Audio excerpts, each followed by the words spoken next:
Right to the cloud. Right, welcome. This is our Cascadia Regional Call meeting on Fridays fortnightly, and we're going to turn it over to Ellen Cool for a grounding exercise. Hello. So I thought today we would do a gratitude perspectival presencing. So just first look around and see that we've all showed up. So gratitude for all of us for showing up. And if you don't mind closing your eyes, and we'll take 3 big breaths. Inhale and out, exhale.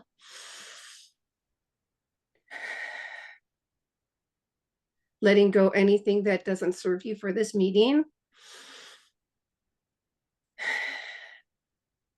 And giving gratitude for air and the breath that we use to keep ourselves alive. And focusing on your body that houses your whoever you think you are in this physical world. Grateful that you have feet and hands and skin. Inhale, exhale. And focus on where you're at right now, where you're sitting, your room, the place that you're at, whether it's outside or inside. And whatever you use for safety from the elements as housing, we give gratitude for housing. And inhale and exhale that.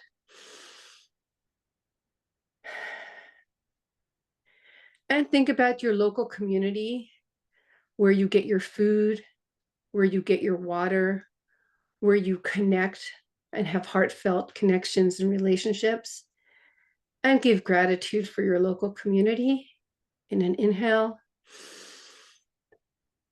and an exhale. And think about our bioregion, this beautiful Cascadia, and all our water and our trees and our mountains, and even some places have a little bit of desert-like feel to them. And give gratitude for Cascadia.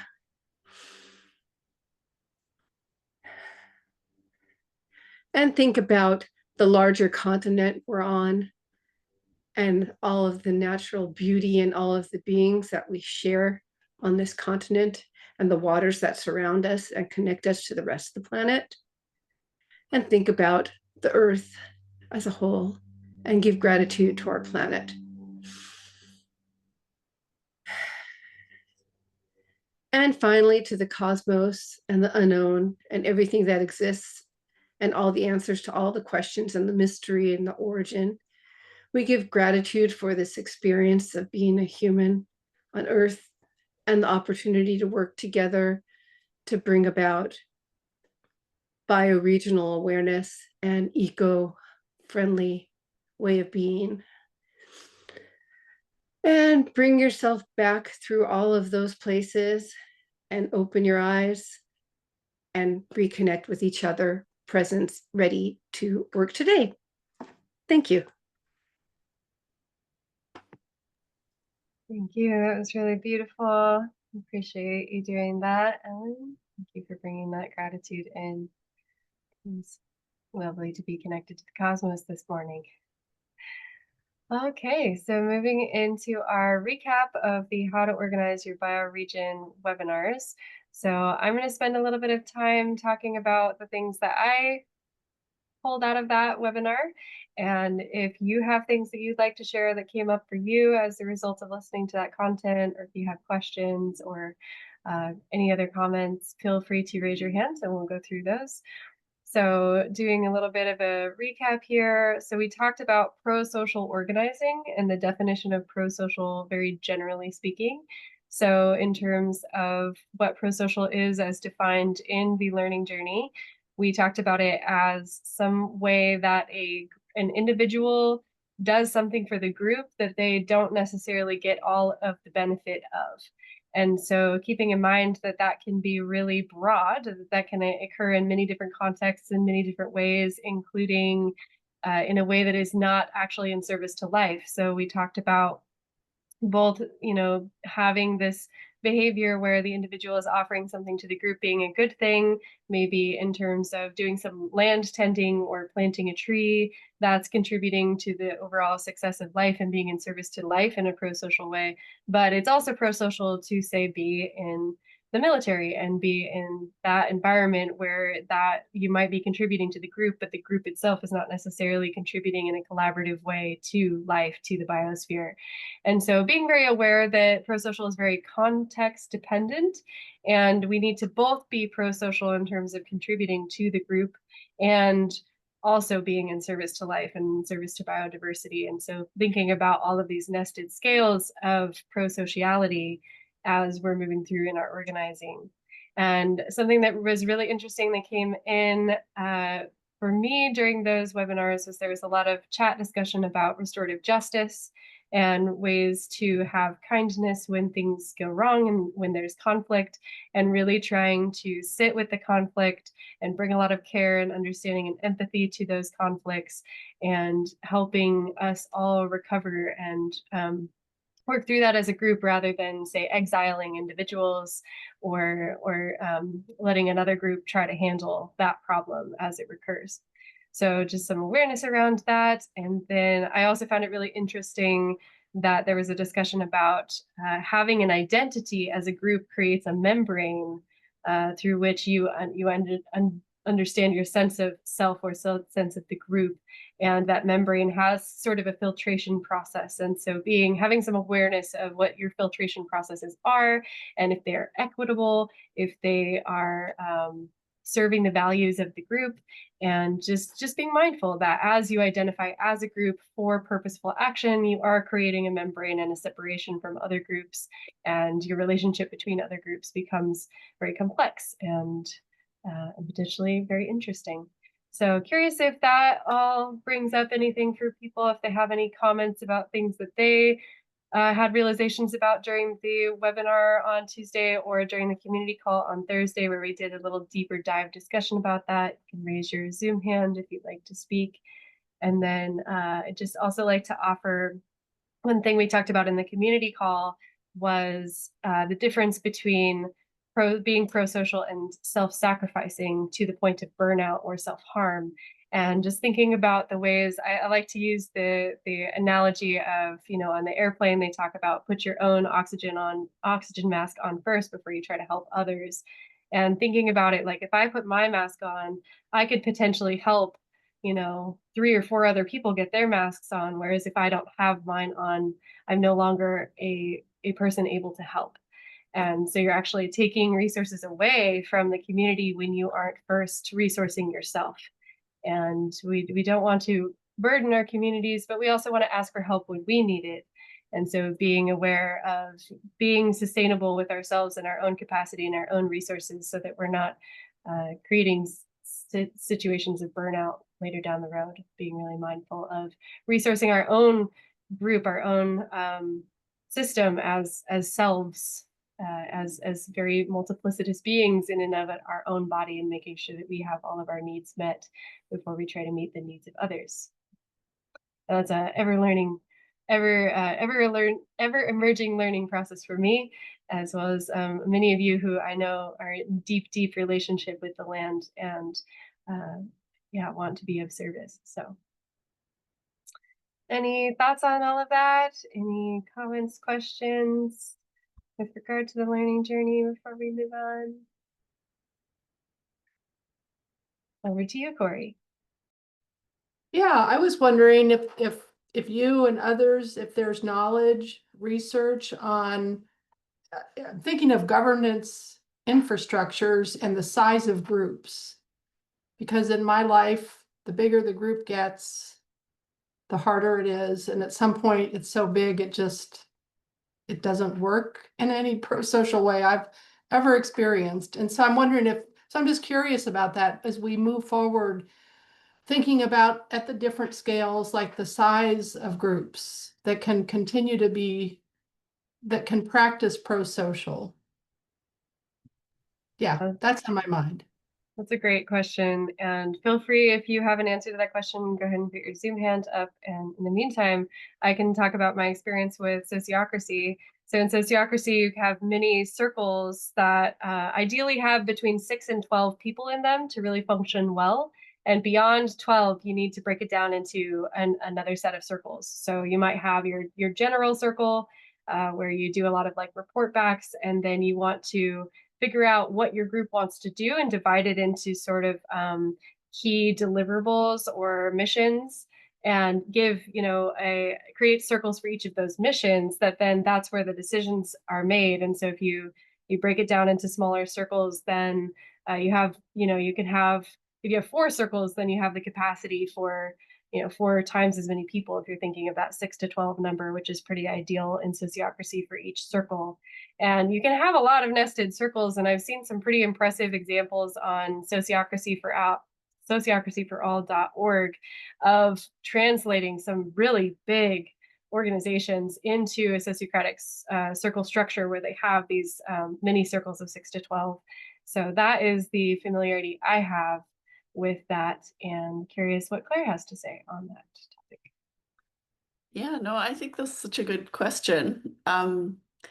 I think that when like really taking seriously the principle of the land organize the people, I think there's a natural organizing that happens because it's place-based. As soon as we get abstract, I think it becomes much more complicated, and then we're dealing with all kinds of other issues that actually, in terms of like the pragmatic, like the actual people doing the work, and I think it's like a lot of the time, I think that also is where we run into trouble is, people have opinions. We've all been in groups where people have got opinions, but they're actually not contributing because they're not doing the work. When you're doing the work, there's like a feedback that's coming in that's like a primary source of that information. And it's not that there's a mix that needs to happen. I think there's something that's valuable from that meta perspective as well. But I think when we're true to that, I think I've seen it anyway in community groups. That's where the most coherence is and where the self-organizing sort of naturally also happens. So that's just my perspective. Thank you for that, Claire. I like thinking about, like a creek to a stream to a tributary to a river to the ocean, and all of those like nested scales of landscape organizing and how those might relate to different organizing groups. It's really a fun thing to think about. And yeah, I just also want to call in that here in Portland, we have neighborhood associations that serve, tens of thousands of people. And I think that there's just not enough granularity there. And I've seen a lot of like, quote unquote, traditional government structures that we currently exist in, at least in the US, where you like the city council, for instance, is serving 650,000 people, and they're 12 people. They can't really do that effectively. And so really, really interested in breaking the groups down and having the double linking or the representation or the liaison efforts to have that nested scale granularity so that everyone feels like they truly get heard, and we don't need to have quite as large swaths of representation in that way. So, yeah, thank you. That was a great question, and thanks for calling that in. And welcome to bring up questions if they're still burning for you about the webinar or comments, but we're moving a little bit into our group updates. So if you've been doing some organizing work on the ground, or you just have events that are coming up, if you could speak those into the space, that would be lovely. You can raise your Zoom hand. And if you have a link to the event that you can put in the chat, that'd be really helpful. And also if you can talk about where you're coming in from for the people who are watching the recording, and maybe talk about where they could learn more as well for the people who are viewing on YouTube. So yeah, welcome to raise a hand if you have an announcement, an update about your group or your organizing. And as we're waiting for hands, I can talk about a few events I have coming up. So there's the Activate Portland Summit happening on June 21st here in the Northern Willamette Valley area, and I'll drop something into the chat. You can find out more at portlandplacemaking.org. But this is a really cool event where we're bringing together regenerative agriculture, placemaking, community building, land tending and mutual aid organizations to do some tabling for the community and also an open space conversation facilitation.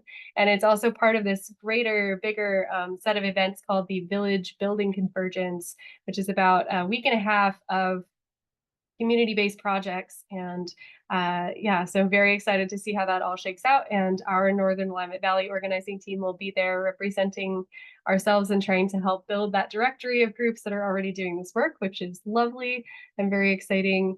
And then lastly, I have just a little announcement that Lost Valley Education Center is doing a community experience week. So it's a week-long immersion into permaculture, sociocracy, nonviolent communication, and intentional community living that's happening June 6th through 12th.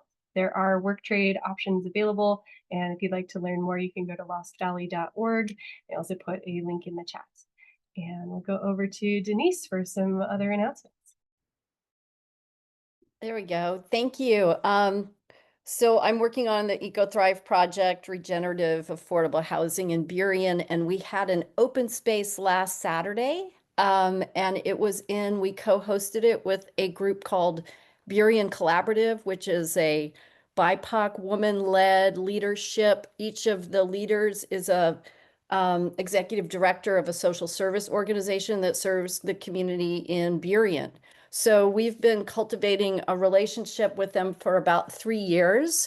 And it's been slow to build trust. And we were excited to co-host with that group in their space at the Lake Burien Presbyterian Church, which has a really strong social justice efforts.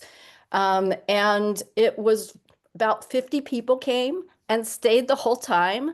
And there were probably about a dozen people that weren't English, that were English, that only spoke Spanish. I mean, I only speak one language also. So it's just was really wonderful to see, because the neighborhood that we are building the village in is there's a lot of Spanish speaking people there. And we really wanted to we're starting now that we have our land use permit, we really want to reach out, and we have reached out to that community again for about 4 years since we started identifying Burien as the place where we could get the zoning flexibility.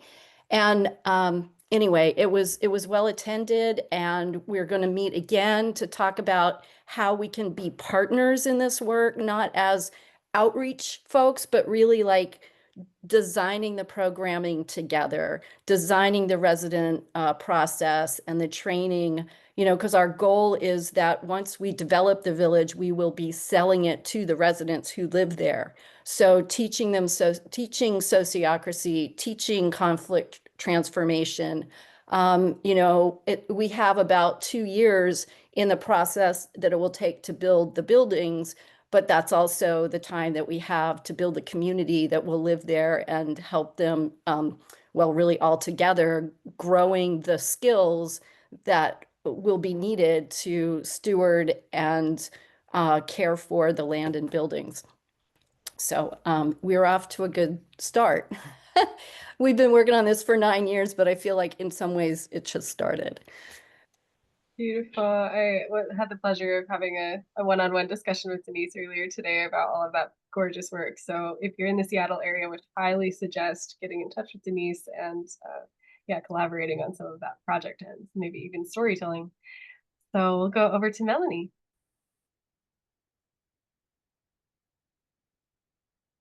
Hi, y'all. I just wanted to say, it's kind of funny because we're reporting on our groups, but I'm not really in a group. I'm here in Southern Oregon in Ashland, and I haven't collected any cohort here yet, but I work with Siskiyou Permaculture and my partner who has some notoriety, Hazel.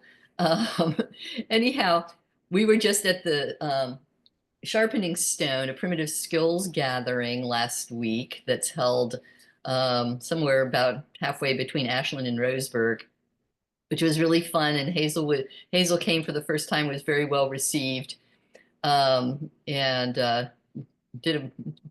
taught every day. It's a 4-day event, and by the 4th day had developed a little bit of a reputation. And on the 4th day, there was a talk about societal collapse.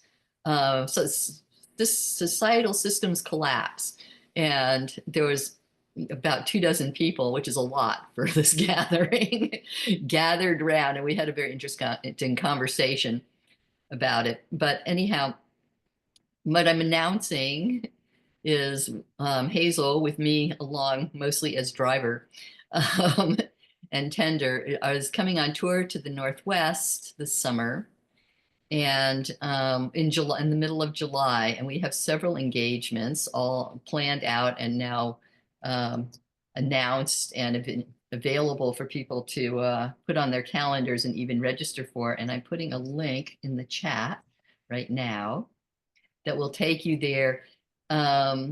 So we're mostly teaching about social forestry, which is what Hazel wrote a book about it that came out 2 years ago. Or was it 3? Time slips by. And social forestry is really, it's about teaching people about becoming people of place. And it's so super relevant to this work. If any of you have a chance to catch us while we're traveling closer to you, I'd strongly encourage you to come. We're going to be at the Bridge Space in Portland for an evening talk on July 10th. And we're doing, the biggest thing we're doing is a 2-day workshop at a place called Elkin Mist in Skinakawa, Washington, which is a little bit east, not too far, or I mean west of Portland and Olympia, somewhere over there. And then we're doing a half day in Seattle at the Tilth Rainier Beach Urban Farm and Wetlands on July 19th. And we're doing a 1-day land tending Skillshare out in Quilcene the following day, Sunday the 20th. And then we're going to be at Lost Valley, and there's going to be a free workshop in land tending that's part of their Building Community Resilience series that they're doing on Sunday, July 27th. Anyhow, come see us, spread the word. I'll also say, like, if you visit the link on, which is our website, and you want to be on the Siskiyou Permaculture mailing list, you can go to the contact form there, and I'll put you on the mailing list. We only send things out, you know, maybe once a month. It's not a big spam thing where you're going to get a million emails from me. And yeah, that's what I'm doing. Thank you so much, Melanie. Yeah, and really any efforts toward bioregionalism are welcome for updates here. And just for the people tuning in to the recording, the website is siskiyoupermaculture.org. So SISKIYOU permaculture.org. And yeah, you can find more about all of that there. And I have personally benefited from some of the classes inspired by Hazel. So thank you so much for that. And over to you, Daniel. Is it David? Are you first? Oh, sure. Just a quick riff. So we have now kind of formalized our little group into a bioregional organizing team. So we had a lovely dinner and got our little crew together, and it's really neat watching how that's coming together. We've just finished doing our first batch of doing micro credentials and badges from the EcoQuest that we did a couple of weeks back, and are looking at doing round 2 in the same location with a little bit more work on the ground. We're actually going to be probably just doing photos and flora and fauna identification for the first set there. We are looking at doing our second quarterly day-long event for Fraser Lowland this month.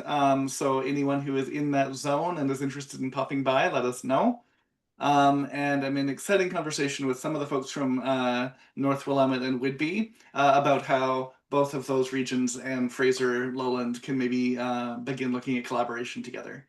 We're also having some fun conversation. I've mentioned Liminal House before. We've solidified December as being the time that it's probably going to start, and are having some great conversations with Fractal Campus about how we might be able to use that as kind of the model for what we're doing here. I put a link there for people who don't know Fractal Campus. It's a brilliant thing coming out of New York as a way of doing both citizen-led distributed learning as well as residential living. So check it out if any of that's interesting. Oh, and Kalia, we're doing Badger for the badges, though I would love to be moving to something that is a little bit more free and open source.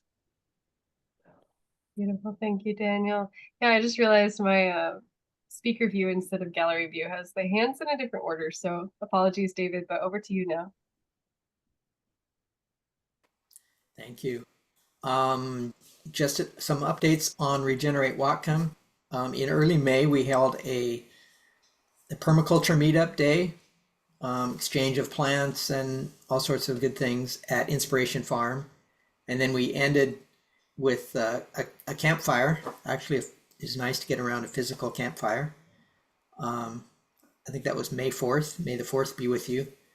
And one of the persons that happened to attend that event was Ted Terracone, who teaches at Western Washington University a course for the Institute of Energy Studies, and he hosts a speaker series. So after his attendance at that event, he then attended the BioFi conference, and then he invited Brian Kirkfleet from Inspiration Farm as part of our Regenerate Whatcom team. He invited Brian to be the last speaker in his speaker series on energy. And instead of having him come up to the university and present slides, he invited the university to the farm. And so it was a little bit last minute in terms of getting the word out, so there wasn't huge attendance, but it was a really nice event that we had this last Tuesday, where Brian was able to talk to students and other community members about sun, soil, water, and carbon cycles, and then just give a very physical, hands-on demonstration, that we could actually experience. As they described the event, it's more soil than slides. So that was really nice event. It was nice to be kind of brought into that circle and kind of spreading the word. Some upcoming things we have. We're working on a series of events around water.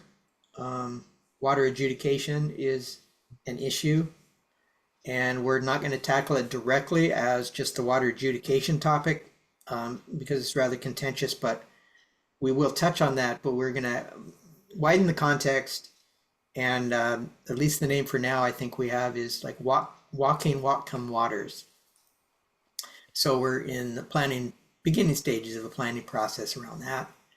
Our next meetup we're hoping, is still working on scheduling it, but hoping for the last Friday of this month, and hoping that we can get a space at a small kind of co-housing permaculture setup in the city limits of Bellingham, a few blocks from where I live, and that we can have another kind of face-to-face gathering.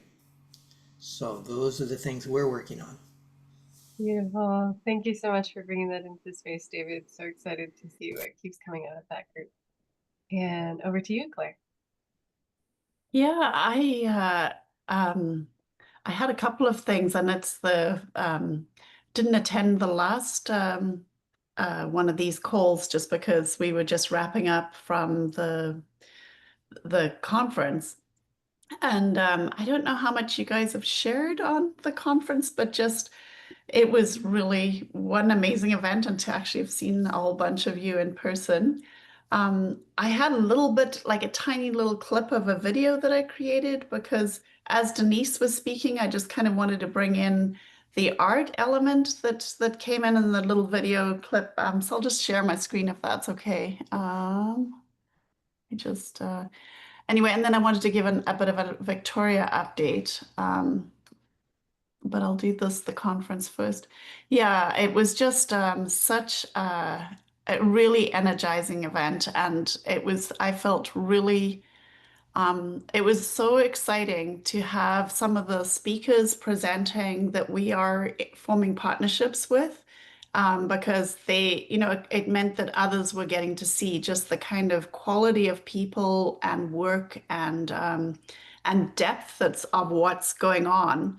Was, just being able to share some of that was, and then to see that other people got just as excited about it too. So Cheryl Chen and Simon Returns was one of them, Jamaica Stevens and Shashant, I forget his last name, but with the Open Future Coalition and many, many more. But yeah, so. But this was at the steam plant, so it was a little bit of a risk, even putting the conference, hosting it there, just because it is not a traditional conference venue, and it it was cold. It didn't have running water. It didn't have bathrooms. We had to bring in porta potties. And we did warn people that they would be out of their comfort zones, and they were, but it was amazing how we were able to make that space. People were able to come together to make it work. It was challenging though. So anyway, I'm going to share those. I can't see if you can see. Can you see is the video show? Yeah, we can see it.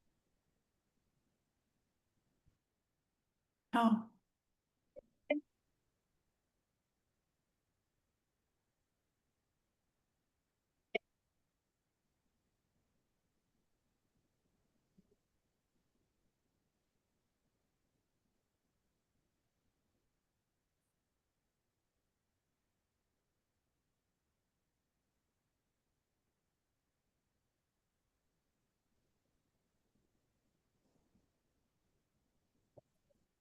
Okay. And now stop share. Yeah. And I just want to say, Denise was just an amazing part of helping to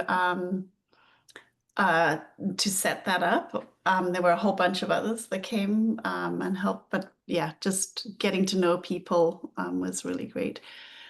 And then just to go on to the stuff that's happening in Victoria is I've been working here for many years, been working with many of the groups that I discovered had been working collaboratively for the last 7 years to put together something called the Salish Sea Hub. And it's just such an exciting initiative. It's being sort of housed out of the University of Victoria, just because some of those groups have been sort of anchors to the work. But it's the geography department. It used to be known as the Mapping Collaboratory. I think it's now called the Map Shop. But they have been working with a bunch of other community-based groups, but also the Victoria Native Friendship Centre doing participatory research. And really, they're doing a ton of the work that I would imagine going into a community hub. But there's probably the bioregional angle is missing. They've got many of the components of bioregionalism, but they're not actually talking about it bioregionally. And so when I was at the opening of the Salish Sea Hub, was telling them about Regenerate Cascadia, and they were just like, we could see the complete overlap. So I'm very excited to follow up with conversations with them on that, because it feels exemplary for a lot of the work that we're trying to do, and if we can learn more from each other, I think that's great. So and then just to say, we've got potluck happening here next week with a bunch of the folks that young folks that got really excited during the conference. They had been many had been quite engaged before, but that seemed to spark an extra sort of level of engagement. So there were people that came down from Salt Spring Island and Victoria. And so, yeah, I'm excited to see. I think potlucks are a great place for when we're trying to pull the energy together. So, anyway.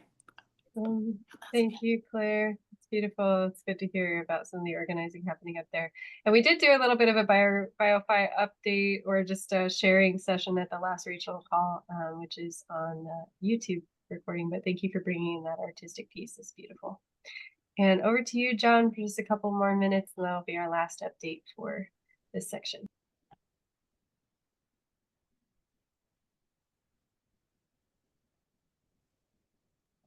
John, are you able to come off mute? Did you have your hand raised, John?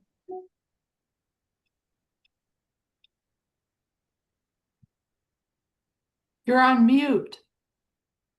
Can you hear me now? Yes, I can.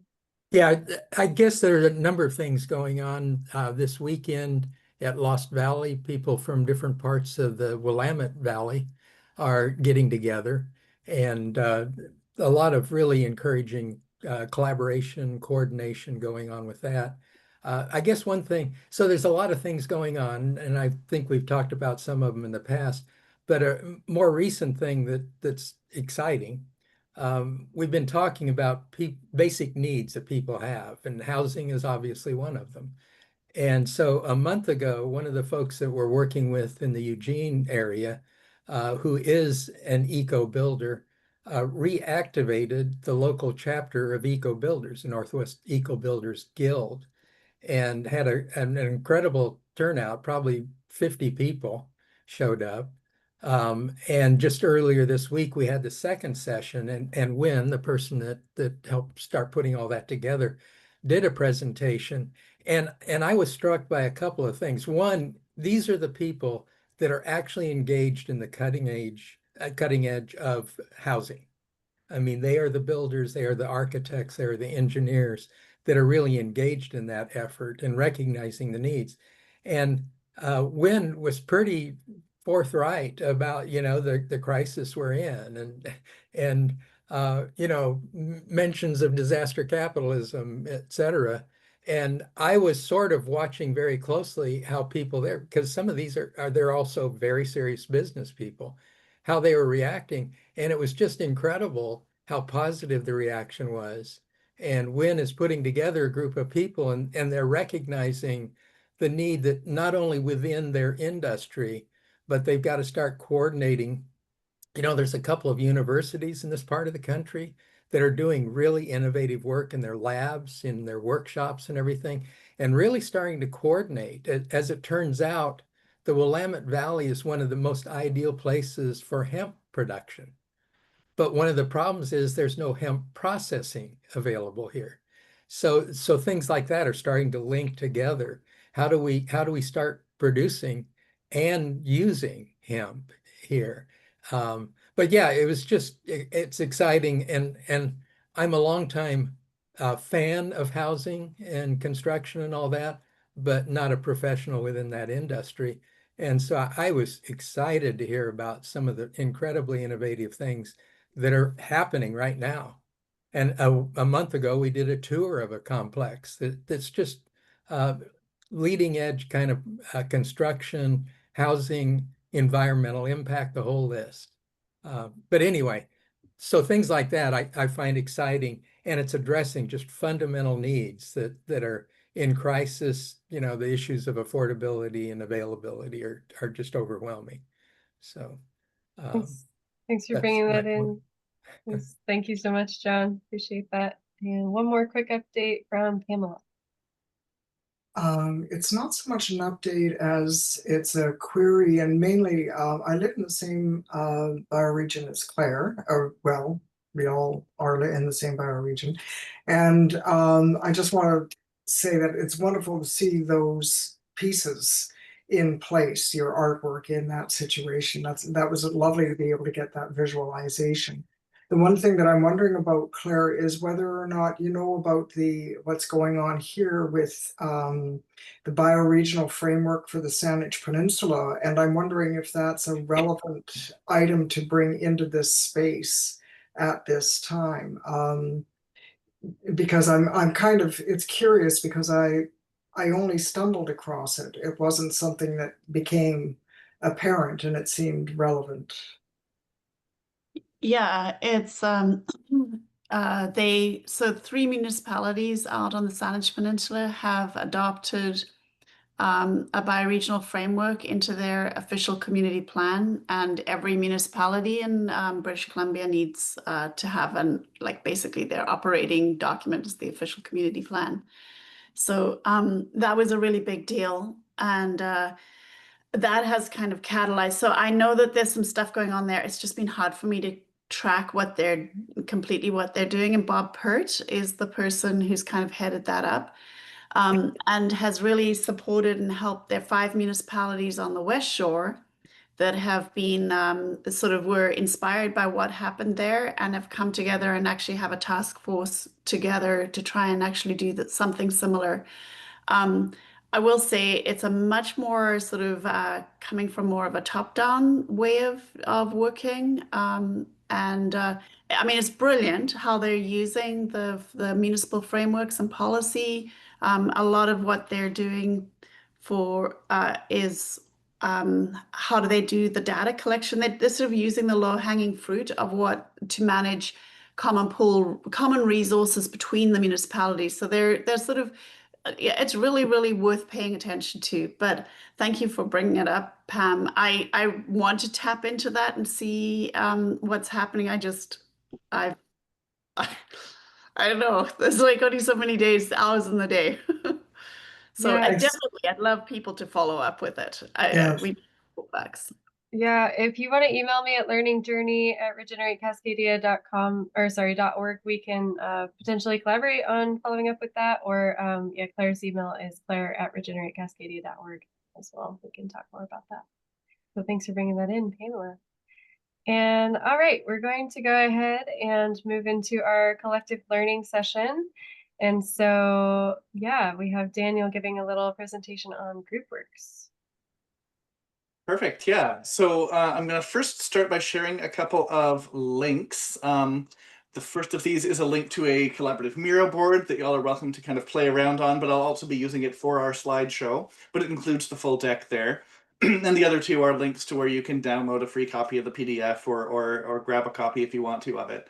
So just to quickly check, my assumption is probably most folks haven't worked with the Groupworks deck before, but I just wanted to check to see if there's any familiarity with it.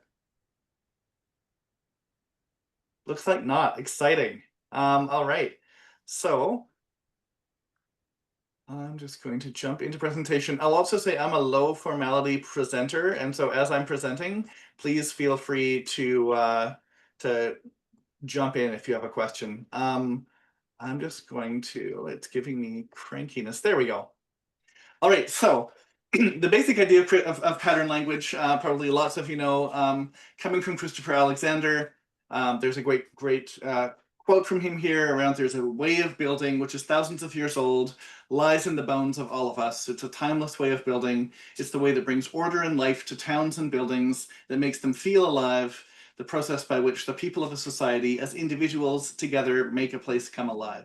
So what Christopher Alexander and the folks he was working with did was really try to look into the Tao of building and look at, rather than the minutia of architecture, look at what makes a given place come to life. We took Kavana Tree Bresson, sort of spearheaded this project quite a while back of saying, wouldn't it be neat to do the same thing for group dynamics? And the fact that there are some meetings, and actually there's a quick example here of an example of one of the patterns. So for Christopher Alexander, you know, scattered work, having it so that work and residences are interspersed with one another is something that tends to work pretty well. So the nice thing you'll notice with these patterns is they're fairly abstract, they're generalized, and the way that they would play out on the ground is different in every different place. And so that's kind of one of the hallmarks of a good pattern in a pattern language. So the idea behind Groupworks was, what if we did the same thing for group dynamics, especially facilitated group dynamics, especially deliberative facilitated group dynamics, though not exclusively. There are some meetings that we go to that are just soul crushing and where it feels like nothing gets done and people dislike each other more when they come out of them. And other meetings where even if they're working through conflict, people come through connected, joyful, energized, and a huge amount gets done. So a group of about 50 facilitators, mainly up and down the West Coast, spent several years talking with each other, gathering, and trying to discern what makes that happen, what makes the good stuff happen in group dynamics and in meetings. And the result was this open source Groupworks deck. Here's an example of a card. So purpose. Purpose is the destination we choose from a sea of possibilities. Shared purpose calls us together and focuses us, evolving as understanding deepens. It gives impetus and energy to our work. when we're all connected with genuine purpose, energy flows and things happen. So this is just one principle that when you're thinking and designing for what you're up to in a group situation can be handy. You'll notice at the bottom, there's a little collection of related patterns or related cards. And so if you're thinking about purpose, there's a bunch of other things that might pop up. Maybe you want to think about holding space or setting intention or common ground. So those little related cards at the bottom is just a way of kind of traversing the deck as one is thinking about a given dynamic or a given event and what one might want to do with it. So things are separated into sort of a rainbow of different sections within the deck of different aspects of group dynamics. So starting from intention, moving through context, through patterns of relationship, patterns of flow, of creativity, of perspective, of modeling, of inquiry and synthesis, and of faith. Within each of these, so we'll stop on faith for a second just to see it. So, there's different pieces that one might already be thinking about for a given design, or one that might come out as kind of an aha, this would be a good thing to include in here. I'll say about the framing of the cards, each of them is done in a appreciative inquiry approach. So none of them are about what's broken or what's wrong or what we need to change. All of them are about here's a thing that brings life to the things that we do.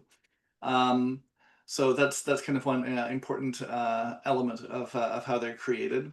What do you do with them? So it's a neat looking deck. The other thing I'll actually rewind quickly to say is that none of these are about learning. Each of these are something that when you look at a given card and a given pattern that it represents, it's like, oh yeah, that thing. That's a thing that of course I know that's something that is useful in group work.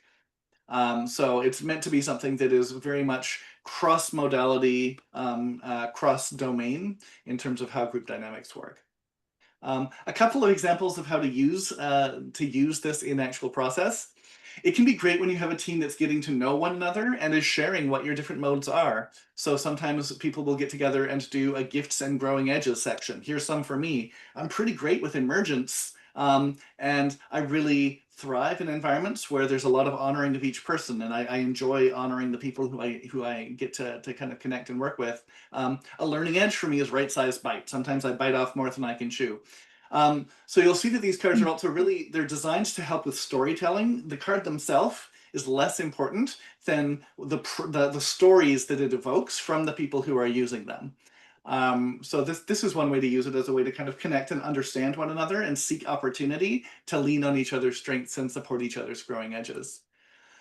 Another great use that we'll actually just explore and play with for a second is the best fit game. So for this, someone describes a challenging group dynamic, and usually cards are randomly distributed. I've already randomly shuffled some for us, and we'll do this as a collaborative thing. But just to see, is there anyone who has some kind of group dynamic that they think they could reasonably briefly explain and encapsulate that they're having to actually work with in the world? So it might be a deliberative group, it might be something else. But if someone has one that they'd want to throw into the mix, together we'll play the best fit game for just a moment. And because I'm in present mode, if someone does have one, feel free to just come off of mic and explain what it is.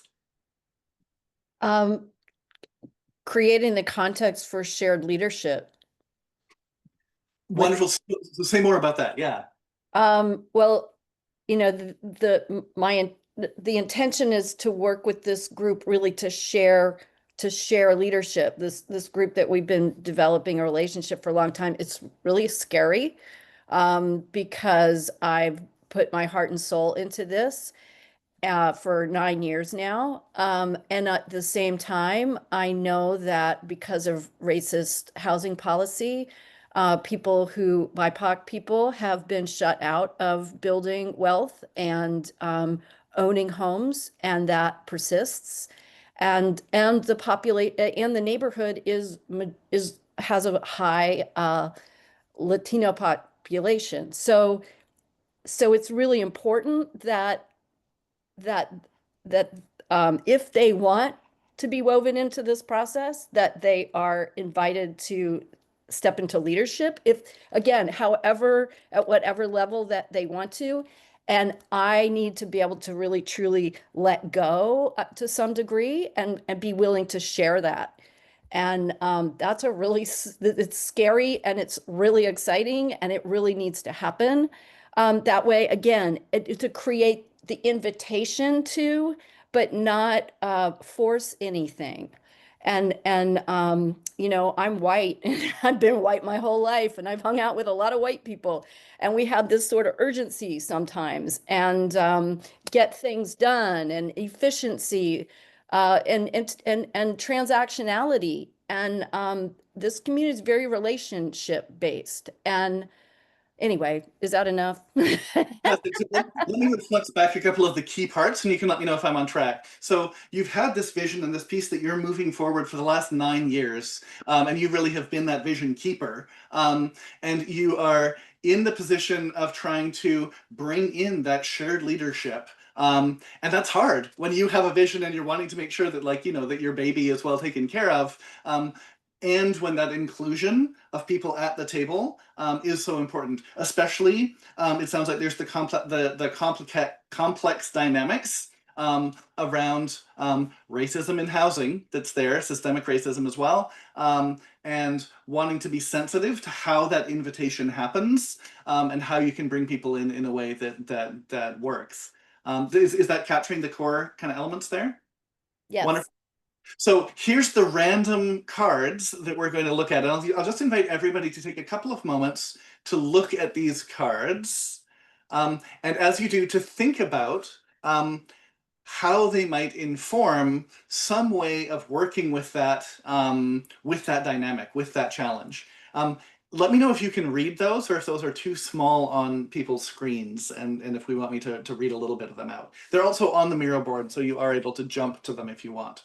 Yeah, I think it'd be helpful to read them out, Daniel. Perfect, thanks. So the 5 patterns we have here that we'll try to work with, and you can think about how do they apply or how might you apply them in this situation. One is shared airtime. Everyone deserves to be heard and everyone has a piece of the truth. Find ways to invite sharing from all, not just the loudest, most senior, or most articulate. Actively draw out the wisdom of quieter or hesitant participants. Experts on tap, which comes from experts on tap, not on top. Experts play excellent supporting roles, providing technical help and judgments based on specific training. Respect their value as one resource to draw on, while recognizing that ultimately, as stakeholders, we must empower ourselves, relying on our own experience, values, and commitments to deliberate and make decisions on the issues that affect us. Listening. Listen from genuine curiosity, welcoming the expression of thoughts, opinions, and especially feelings. When we listen with our whole selves to more than the words, people feel heard and their energy moves into new channels, naturally weaving connection. Viewpoint shift. Step from your usual perspective into another in order to better understand someone. Shift energy, reframe meanings, open up new ideas, or simply see a situation with new eyes. And dive in. Sometimes, when the way ahead is a little murky, choosing to just begin and try things out is the best way to approach the challenge, task, or issue at hand.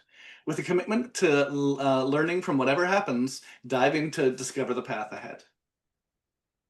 So I'll just give a moment to kind of sit with those, but I'll say if someone is having an ooh, like something that's sparking for them around that, please feel free to jump in and suggest how might you use one of these different patterns to activate around the challenge that Denise brought to the table.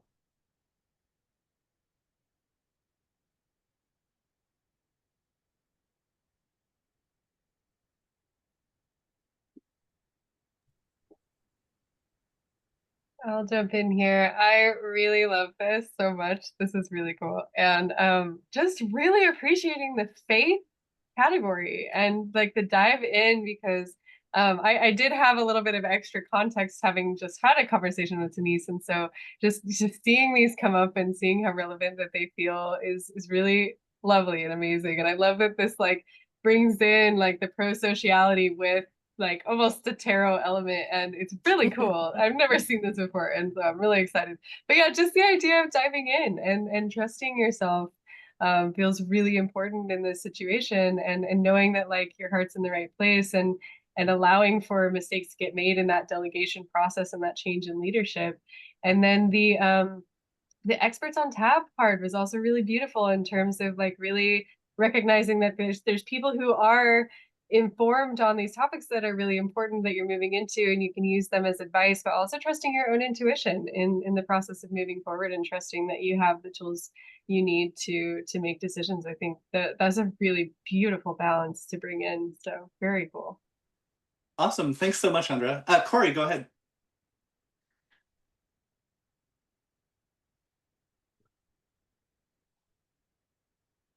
You're muted, Corey. Sorry about that. I think these are very cool. When I think of myself being in your position, I think, okay, here's this community that historically has been oppressed and worse, and want to bring them in, but I have my own expertise and others have expertise around housing, blah, blah, blah. So think about shared airtime and listening, but then you have to be open to viewpoint shifts when people are raising things that kind of don't fit in the plan, and maintain your authenticity with your expertise around the process, and then work it out together. And yeah, you just have to dive in, as Andra was saying. So super cool. Wonderful. Thanks so much, Corey. John, why don't you go ahead?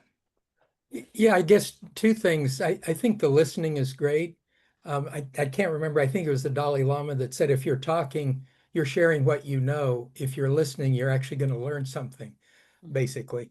So I think especially with kind of the things that were shared in the circumstances there, I think listening would be vitally important.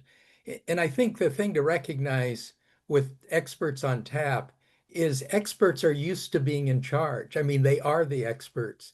And so it goes counter to their, just their self-image about how to interact with others. So I think if you have expertise, be modest about it and be asked for it, not just force it or push it.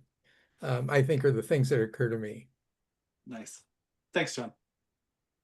And Claire, go ahead. Yeah, it's actually quite related to what you've just said, John, but I think it's really helpful to take something that is not emotionally attached, and just kind of it's holding the information or the prompt in a very, it's a card of expertise. And so yeah, I think I think when we're looking at systems, like when we're really thinking about systems thinking, with these are patterns that we're being so it sort of takes away the threat. And I think a lot of the time many people, like I was just in a meeting recently, sorry, I'm going to bring this in, with Melanie Goodchild, an Indigenous elder who really deals with systems thinking, and they were talking about how across the board in different groups, one of the biggest things that came up was people felt stigma and I guess shame. And I think we sort of bring that sort of defensiveness of, and so yeah, depersonalizing it is really helpful. So anyway, enough. Yeah, no, and actually that depersonalization part is really huge. I'll say quickly, there was a group in Calgary, they worked with these cards with about 6,000 of the civic workers to try to identify how do they move from a rules-oriented culture to a citizen service-oriented culture. And one of the things that was great about the way that these are framed was that it made it so that it's really easy to offer very kind and gentle critique, rather than saying, here's the thing that's bad, being able to say, if we brought a little bit more of this in, this is something that could really help. David, why don't you go quickly, and then I'm going to dive out again, just because I want to make sure that I honor our time. Yeah, thanks, Daniel. I in fact do own a box of these cards. They're gifted to me by David Pollard. Wonderful. And the first card that was on top was this listening card, and I really appreciate the concise, short paragraph that contains so much, but in this context, this idea of listening with our whole selves to more than the words, then people feel heard and their energy moves into new channels, naturally weaving connection. So I think that's really important. Nice, thank you. And I'll just mention, because you mentioned Dave Pollard was one of the core team that helped bring this deck into being. So it's great having him named. Sue Werlin is the other person who was a member of that core team who brought that in, who's down in Seattle and knows it well. Wonderful. A couple of other ways that it can be used. I use it all the time for event planning and debrief. So this is an example for a retreat. And it's a great way to do it collaboratively as well, where you can just scatter the cards on the table and get people to pick the cards that they think represent what's most relevant of what they want to bring to life in a given event. So you'll see in this one, pre-event, we talk about like preparedness, shared leadership and roles, because it's a very collaborative group, and appropriate boundaries. And then we talk about for the gathering itself, this mixture of seasons, timing, whole system in the room, the power of place, and circle as really a modality of how we were going to connect and gather. And then in terms of the culture that we were going to create, that being really the core of what this event was for, was fostering good group culture. So by doing something like this, it doesn't tell you what you're doing for an agenda, but it gives you a backbone from which you can then plan. So you can say, well, okay, if power of place is important to us, how are we connecting with the actual place that we're going to be gathering at? What might that look like? If whole system in the room is important, have we checked to see that our whole system actually is in the room? What invitations need to be made? And how do we bring that whole system into play in the room? So you can use it afterwards as a little bit of a debrief of how the event went after you've done that planning of specific process from a backbone.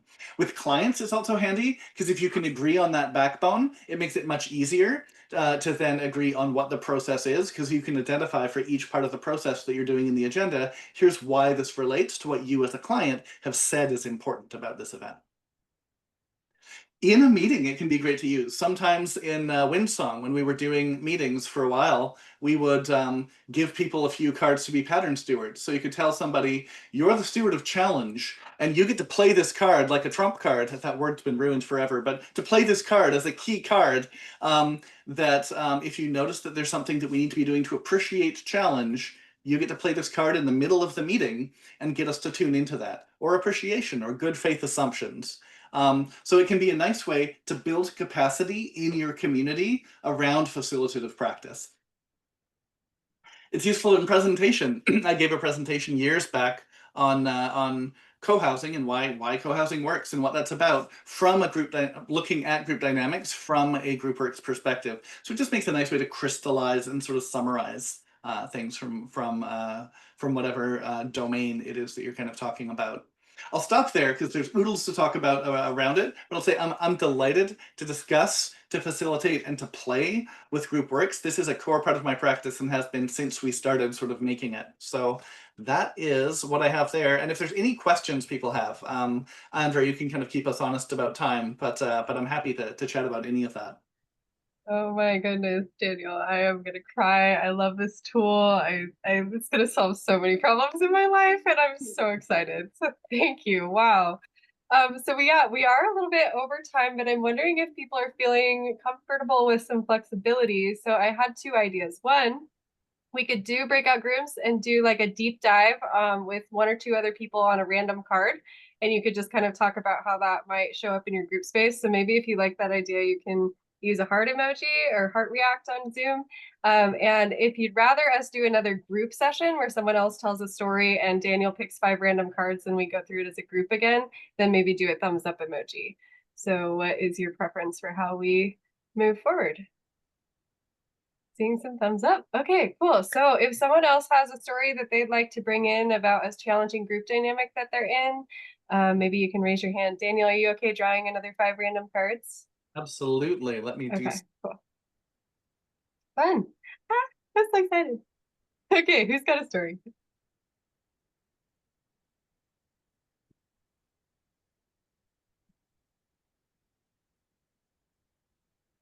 Okay, well, if everyone else is feeling shy, I have a story.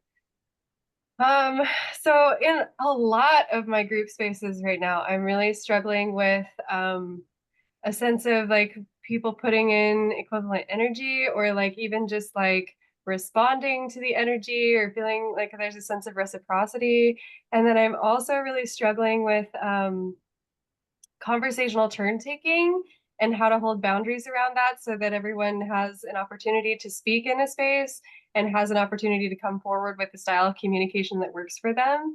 And yeah, I'm just having a little bit of like just collaborative friction in terms of like how are we yeah, I'll try to get as specific as I can. I think that would be the most helpful. But yeah, maybe it's the conversational turn taking thing and just the tension between people who struggle to maybe interrupt other people when they're talking and the people who really like to be excited and keep talking and feel like that's where their aliveness is and that's where their collaborative energy is, and balancing that with people who maybe are a little quieter, who need a little bit more space to be invited to speak, and how to navigate that in a virtual setting.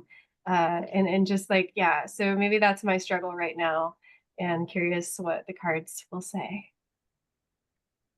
Love it. So if it sounds good, I will share a new random selection of 5 cards. So what we've got here are emergence. Welcome the spaces between rigid structure and unproductive chaos, numbing familiarity and paralyzing anxiety, to work with complexity as a generative cauldron, encouraging flexibility, self-organization, and mutual discovery. Embrace what arises, the group gives birth to new insights and forms. Generate possibilities. Freedom and stimulation help creativity blossom. Climb out of the box, shake things up with brainstorming, play, improvisation, art, and unusual questions. What's possible now? Invite an abundant flow. Shared leadership and roles. Rotate facilitators. Trade off note taking. Let a voice of the margin take center stage. Sharing responsibility increases participation and investment, taps the gifts of all the group members, and leads to better results. Nurture equity and empowerment by sharing power, skills, and collective care for the whole. Seeing the forest, seeing the trees. Shepherding a group discussion includes discerning when the group needs a wider view versus when they need to sink down into the details. Zoom out to see vision, partners, and overall patterns and overall trends. Zoom in, for example, specific data and other particulars. And lastly, iteration. Try it a second time. Hey, here we are. Even a third. Outcomes of one round of activity or a conversation inform the next, deepening, expanding, and generating new understanding and possibilities. For more powerful effect, repeat a process multiple times in the moment or revisit it at a later time. So maybe we'll just do that same offer. If something is sparking for someone around that dynamic that Andrea has named as a challenge, then feel free to jump in.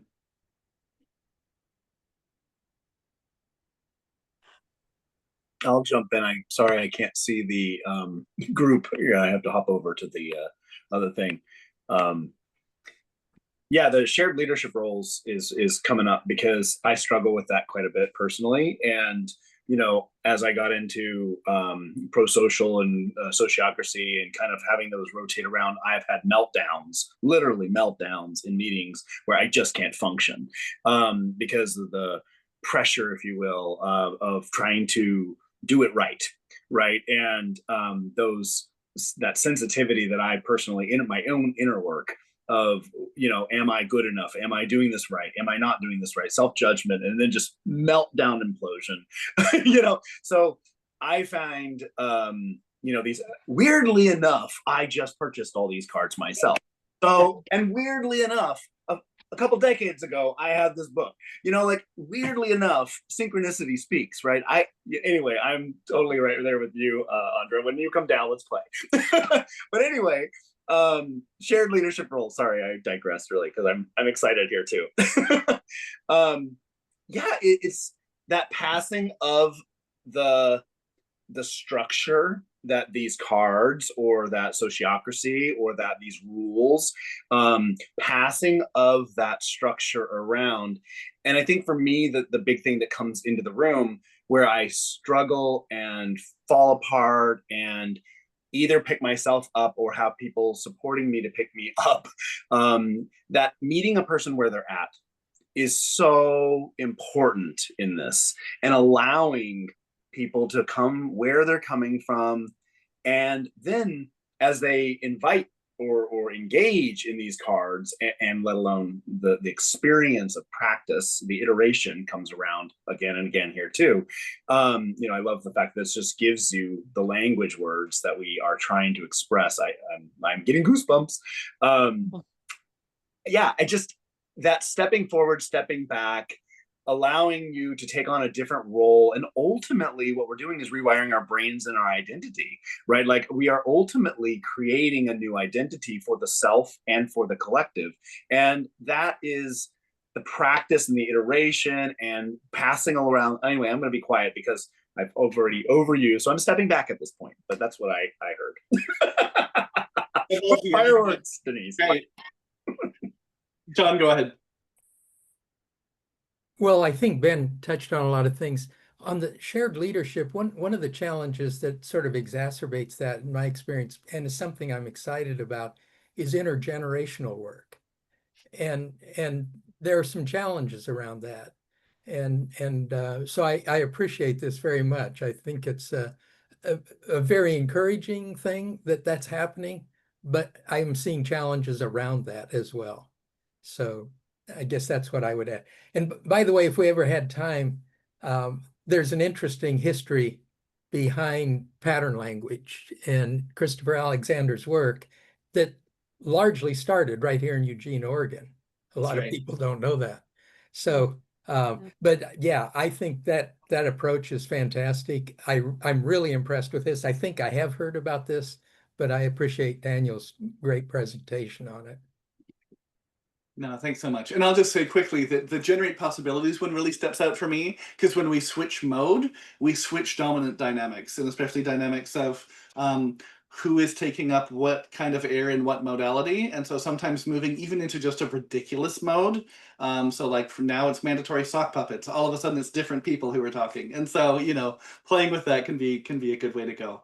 And like I said, I'm happy to nerd out with anybody. If any groups are wanting to do some workshop or training around Groupworks, like I love this stuff. So yeah, thanks for the time. Wow, really, really beautiful. I'm so grateful that you volunteered to do that as a presentation for this group. I think that brought a lot of aliveness, and yeah, I just want to also say that I think yeah, as I'm thinking about this and like what you were saying around assigning role stewards with the cards, I think is such a beautiful way to help people feel like they're participating in a meeting. Because I think that's the worst thing is when you show up to a meeting and you're not even sure they really need you there, you know? But if you're actually like, no, I'm the steward of challenge and I want to point that out, like that's a beautiful, beautiful gift to be able to both give people as a facilitator, but also receive back in terms of like feedback modes. And so, yeah, that's really exciting. I'm really excited to play with this. Okay, wow. I am floored. I am I am shook. All right.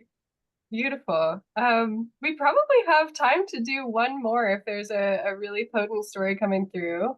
If anybody has something that they would like some Groupworks collective thought processing around. Ben, are you up for it? Yeah. So I'm struggling with a few things. I'm kind of rebalancing. Just a quick context bit. I have two boys, 11 and 13, who are going into summer. And I really want to get them into nature. I want to get them into learning about this stuff. And I'm not sure where the on-ramp is. I've been spending too much time behind my computer. They're even saying you're behind your computer. So I'm trying to figure out how to rebalance where I'm spending my time, especially in the oncoming months of summer. Well, they have some friends, and I want to create like this week-long camp out for them and their friends and their families to come and learn stuff. But I'm a little bit hesitant. I'm like not sure where to approach it, how to structure it, what are the ideas. So I kind of see it as like a bioregion project to some degree, and like if I can fit it into this little world here. So that's kind of the prompt. You know, how to help guide. I mean, this is the tarot card kind of feeling around this.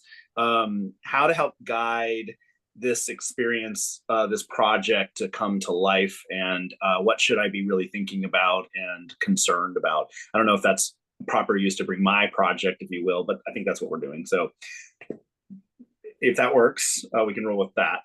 It's wonderful. Not only does it work, but just to say that even though when this deck was originally being conceived, we were really talking about deliberative facilitative process, it ended up getting like the Virginia Department of Corrections, life coaches, all kinds of different people ended up grabbing it and using it. And so really it's something that I've found any kind of thing that involves group dynamics, even things that don't, it's a pretty reasonable tool to apply to those. So I'll just say quickly that there's some really fun stuff around parent-child and that youth adult approach. We actually looked for a little while at making a second deck just around that, and so like I love what you've brought forward. Here are the 5 cards. Again, these were chosen at random before, like, or sort of as Ben was explaining.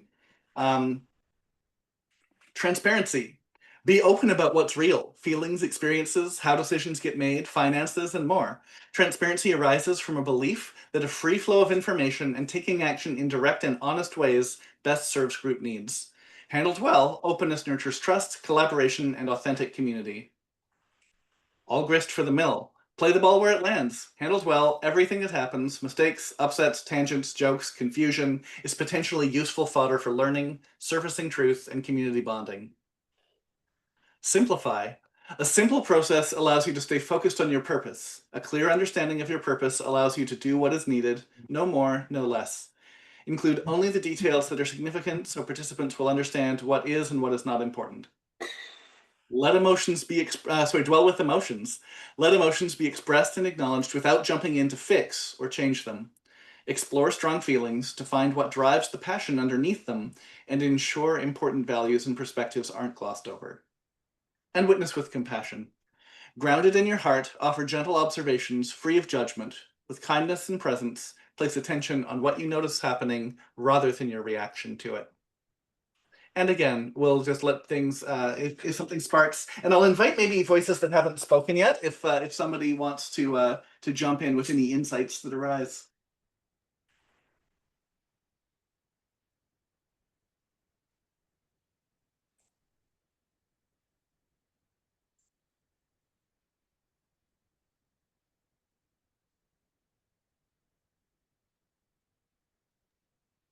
I've definitely spoken, and I will, but as people are coming online with their hands, and I will jump in here because one thing that's sparking for me is the transparency piece. I think that, you know, as you're planning this camp out, it'd be really important to make sure that like you're transparent about what your hopes are for this. Because if you're like, we're gonna do this fun camp out, we're gonna roast marshmallows, JK, we're going to learn about bioregionalism. Haha, you're my captive audience. I can see that going really poorly. So just like thinking about like, hey, I really want to use this as an educational opportunity to maybe like get to know the plants in our region better, or you know, something like that, and like getting that buy-in from people up front. And I think similarly, like that simplifying, like not being like, oh, I'm going to teach them about this entire nested organizing scale of landscapes, and but like, hey, let's bond with the land, and like, what does that look like? And yeah, I see your simplify card. Beautiful. Yeah. So really cool. Really cool. I like that a lot of these were so different than the previous years. So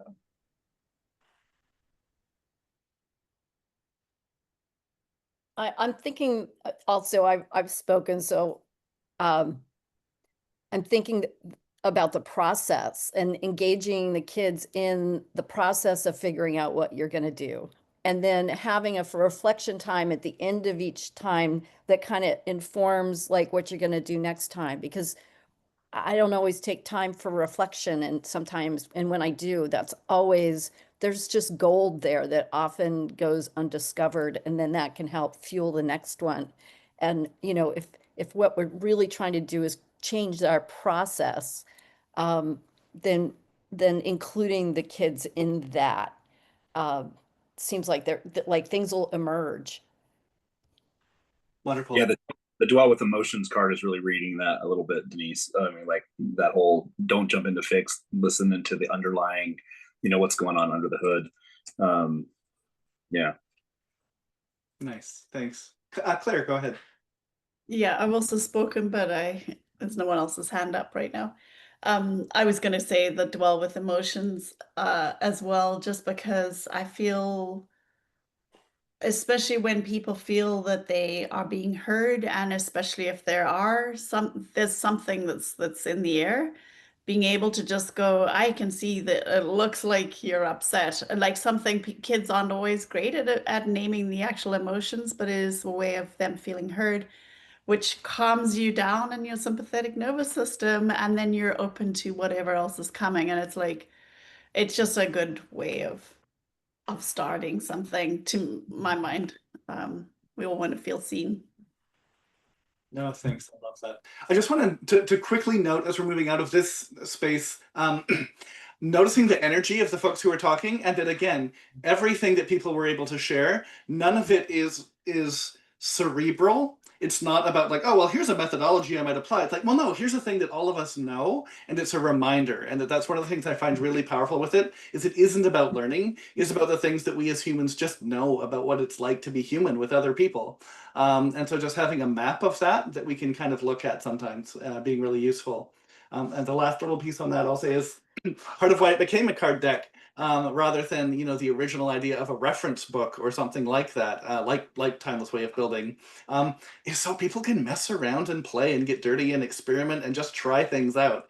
And so even though we've talked about a couple of uses here, that's just the tip of the iceberg. And one of the things that community is really excited for is when people discover and create new uses for it. So on the website for Groupworks, you'll find that there's a place where you can share your own uses and stories of it as well, and find out more about ways other people are using it. Thanks. Thank you so much, Daniel. What a beautiful share and offering. Yeah, and I just want to remind folks that if you want to come and do a presentation like that to help us with our collective wisdom sharing, that you can email me at learningjourney@regeneratecascadia.org. Be happy to slot you in. Next time we have Brandon Letzinger giving a presentation on open space facilitation and also spoke councils. So that should be good. That's on June 20th. At 10:30, our regular time. And yeah, and I just want to thank you all for your flexibility in shifting based on the energy of the group and the content. And I thought that was a really beautiful example of emergence. So thank you for speaking your preferences into the space. And I want to close with David McLeod reading us a little artistic closeout. Thanks, Andra, and thank you, Daniel. That was beautiful. I'm going to read something from Annie Dillard. Annie Dillard won the Pulitzer Prize in 1974 for her nature-based work called Pilgrim at Tinker Creek, from a time when she was living in Virginia. In the late 70s, she moved to our area, and she was teaching at Western Washington University, and I believe she was living on one of the San Juan Islands. And I'm going to read something that she wrote from that time period, from a small book called Holy the Firm, A Journey into the Beauty and Violence of Life. The Cascade Range in these high latitudes backs almost into the water. There is only a narrow strip, an afterthought of foothills and farms 60 miles wide between the snowy mountains and the sea. The mountains wall well. The rest of the country, most of the rest of the planet, in some very real sense, excluding a shred of British Columbia's coastline and the Alaskan islands, is called and profoundly felt to be simply east of the mountains. I've been there. I came here to study hard things, rock mountain and salt sea, and to temper my spirit on their edges. Teach me thy ways, O Lord, is, like all prayers, a rash one, and one I cannot but recommend. These mountains, Mount Baker and the Sisters and Shuckson, the Canadian Coastal Range and the Olympics on the peninsula, are surely the edge of the known and comprehended world. They are high, that they beat their own unimaginable masses in weathers aloft, holding them up in the sky for anyone to see plain, makes them, as Chesterton said of the Eucharist, only the more mysterious by their very visibility and absence of secrecy. They are the western rim of the real, if not considerably beyond it. If the Greeks had looked at Mount Baker all day, their large and honest art would have broken, and they would have gone fishing as these people do. And so perhaps I one day shall. But the mountains are, incredibly, east. When I first came here, I faced east and watched the mountains, thinking, these are the Ultima Thule, the final westering, the last serrate margin of time. Since they are incredibly east, I must be no place at all. But the sun rose over the snowfields and woke me where I lay, and I rose and cast a shadow over someplace and thought, there is, God help us, more. And so gathering my bowls and spoons and turning my head, as it were, I moved to face west, relinquishing all hope of sanity for what is more. And what is more is islands, sea and unimaginably solid islands, and sea and 100 rolling skies. You spill your breath. Nothing holds. The whole show rolls. I can imagine Virginia's no less than Pacific's. Inland valley, pool, desert, plain, it's all a falling sheaf of edges, like a quick flapped deck of cards, like a dory or a day launched all unchristened, lost at sea. Land is a poured thing, and time a surface film lapping and fringing at fastness, at 100 hollow and receding blues. Breathe fast.